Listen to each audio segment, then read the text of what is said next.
that very helpful, and would like to do it again actually, and I think I will. Um, some of these seem when people say just get out and take a walk. Well, how do you do that when you can barely move and you have no desire? Or a day like today when it's pouring and the weather has been inclement lately. Yesterday was nice though.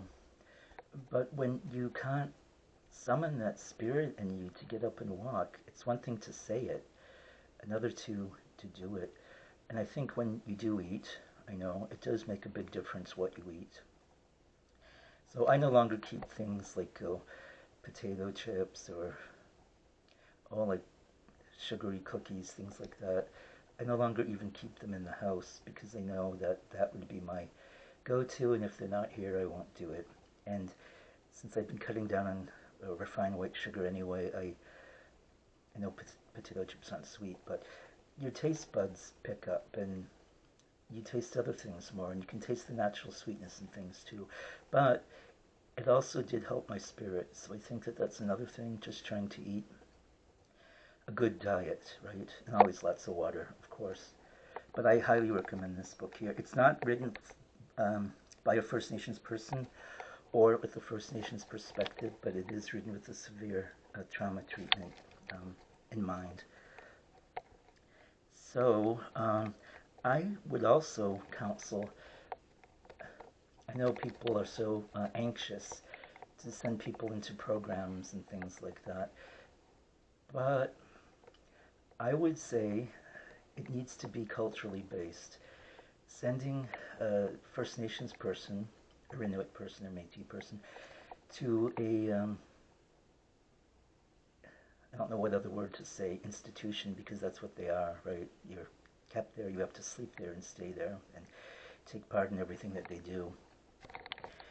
That would be like sending someone, a Jewish person, coming out of a concentration camp, who survived a concentration camp, back to the Nazis for healing. Like, you're just going to do a lot more harm than good, and it won't work. All the person's going to do is suffer more. So I would really advise against that. It needs to be culturally based. And there are a lot of things now that are available with the new First Nations Health Authority based in BC. They're online all the time. There are other Indigenous trauma treatment centers that are popping up.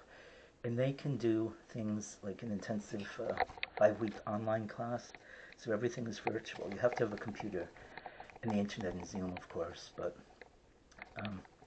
I found that really helpful, and I would recommend those. Not the only things, of course, but if you can be in a place where you're, well, part of the whole thing is you're not happy, but maybe you're not as miserable, which is what I'm working on right now, with not much success. But I know what I need to do. I just can't do it at the moment. One of the things too, and I'm not saying don't take medication or it never helps people, but for me, I avoided that, and there were several doctors I went to who, at my very first meeting, would ask me if I wanted them to write me a prescription. And I didn't, of course, because part of life is just getting through it. And if your mind is in a place where you can never deal with what's going on around you, you're not going to get better and make progress. I don't know if we're ever over this, really, but I think also keeping a journal helps a lot, because with that, you can go back, and when you're really feeling down, see that these things seem to be cyclical, and you can start to see patterns emerging.